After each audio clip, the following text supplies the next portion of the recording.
Hi guys, this video is just going to be a very quick walkthrough of annotating the text in a little bit more detail, focusing just on question 2. So the way I'm going to do this is very similar to the first walkthrough video I did where I looked at the whole extract as a first reading, in that I'm going to annotate as I go and I'm just going to speak my thoughts aloud as I do.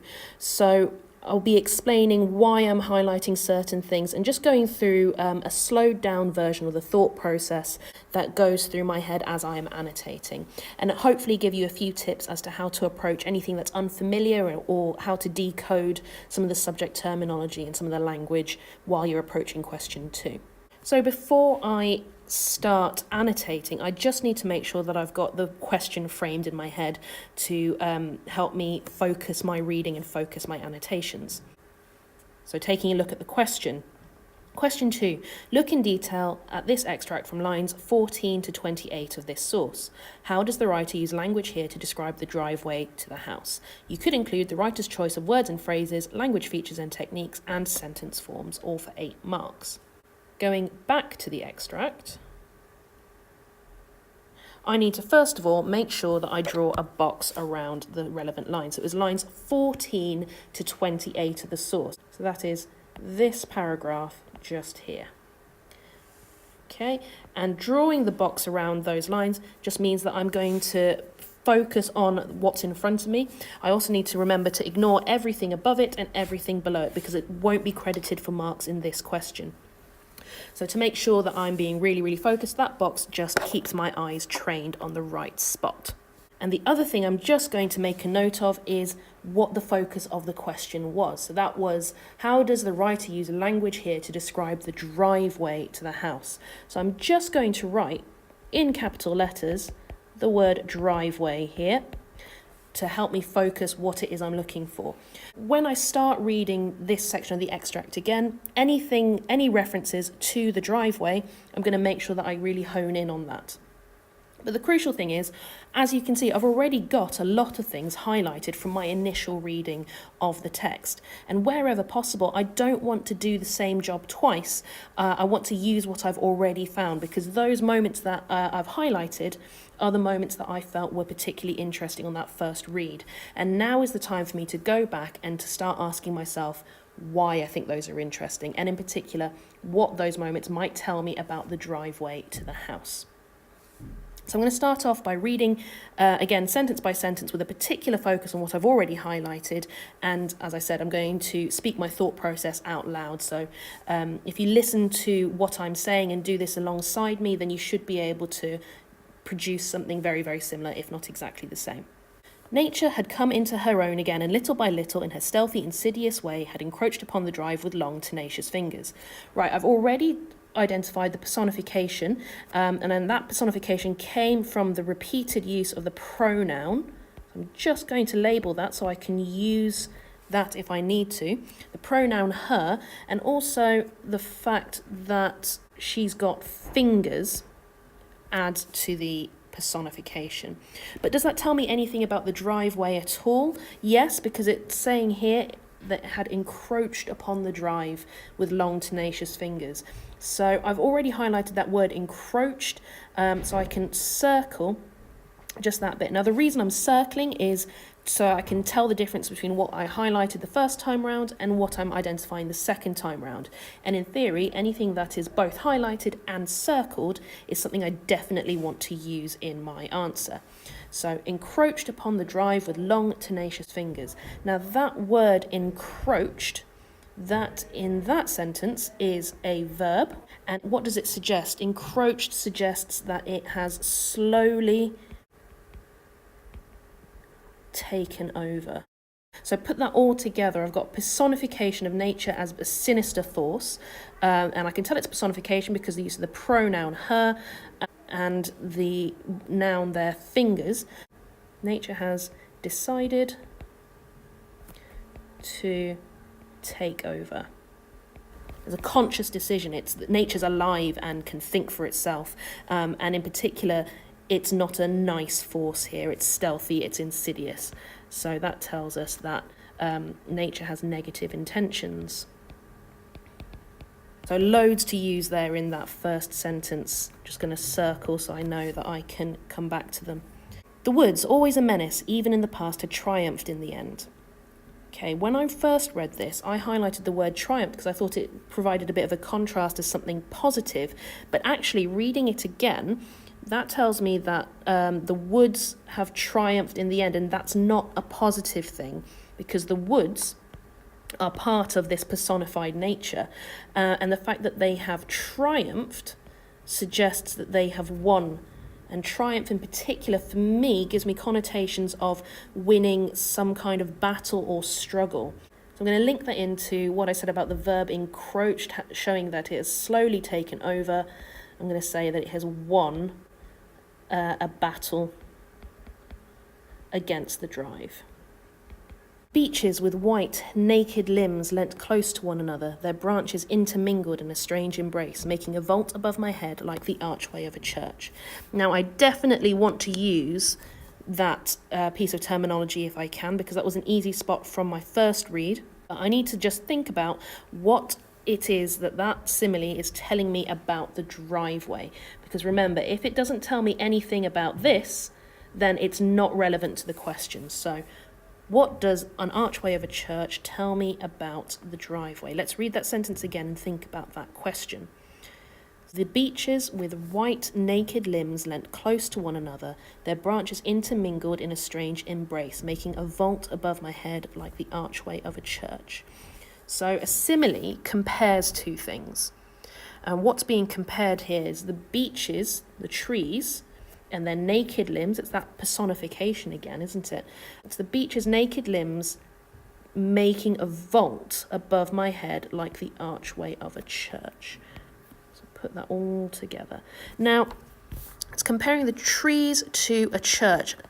Is that a positive or a negative image there? Because so far, everything that we've had from this section of the text has been very negative, but church would normally be quite a positive image there. But hang on, it's described as strange. I think that word there is really significant because it's not a normal church, it's a strange church. It's not a normal embrace, it's a strange embrace.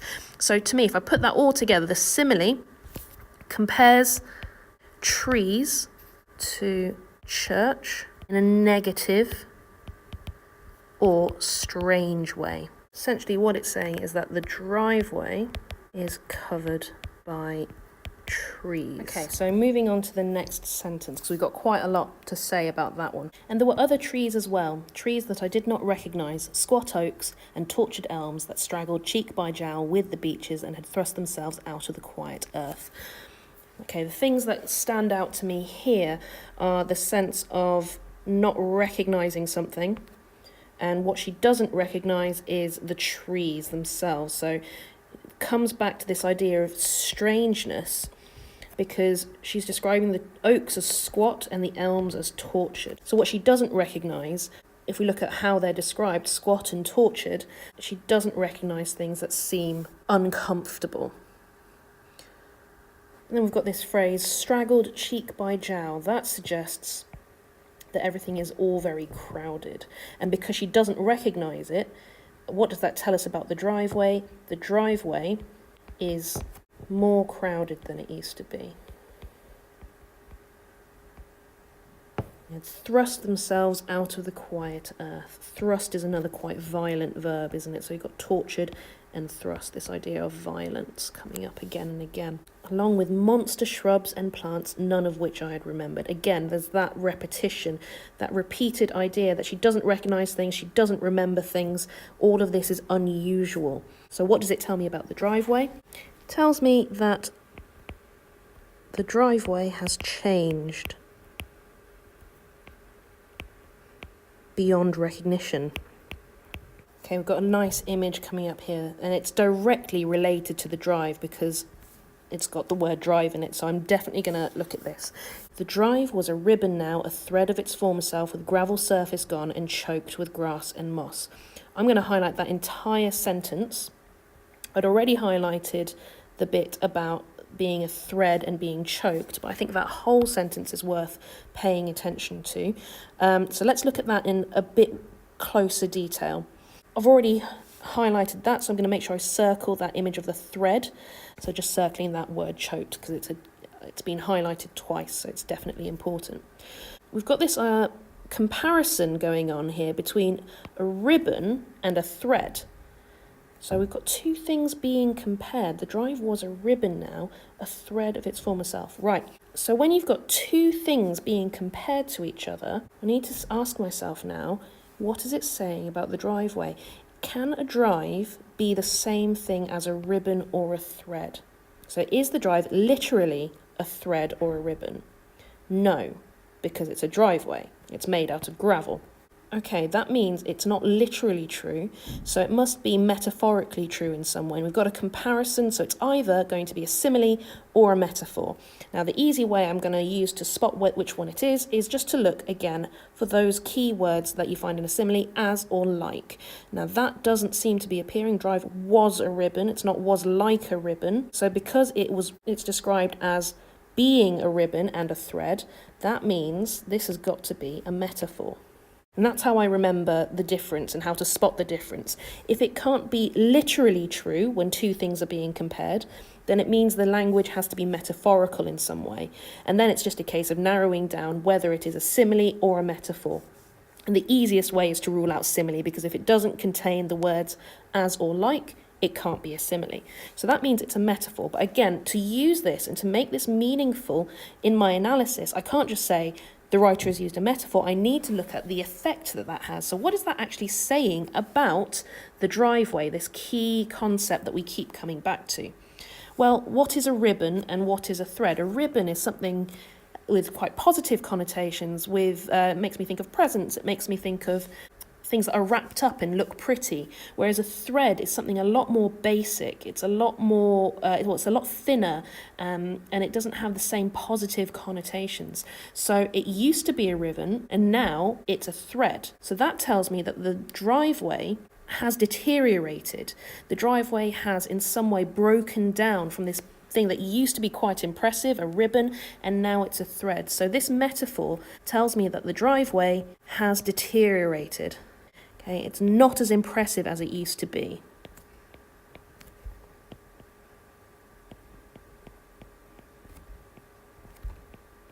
So that's definitely something that I'm going to write about, that particular sentence. There's a lot going on there. And we can even go further. The gravel surface has gone, so it's a little bit like a ribbon being stripped down to a thread. The gravel surface has gone, and now all that's left is grass and moss.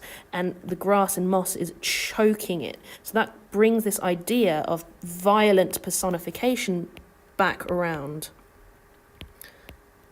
The trees had thrown out low branches, making an impediment to progress. The gnarled roots looked like skeleton claws. So I'm going to circle this pair of words here, skeleton claws, because what's being described like skeleton claws, the roots of the branches in the trees. The idea of death, skeleton and death, those two things are linked. So what is it saying again? What is it saying about the driveway? It's starting to make us think about this concept of death.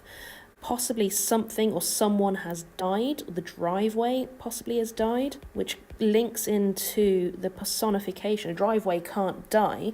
But to me, the sense I'm getting from this extract is that one thing has died and another thing has taken over.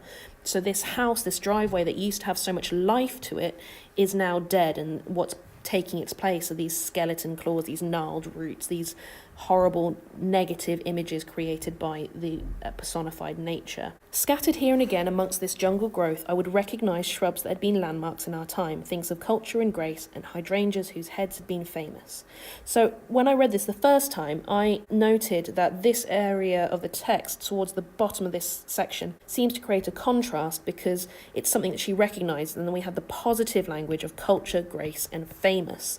Do I think the same now? I didn't highlight that word landmarks before, but I'm going to now. So what is it saying about the driveway is that there are still some elements of what she recognised that exist. So that verb, recognised, tells us that she still sees the familiar. So she knows it's the same place, even though it has deteriorated, but there's not much left of what used to be so beautiful. So this verb, recognise, shows us that there are still some remnants. There's still some remnants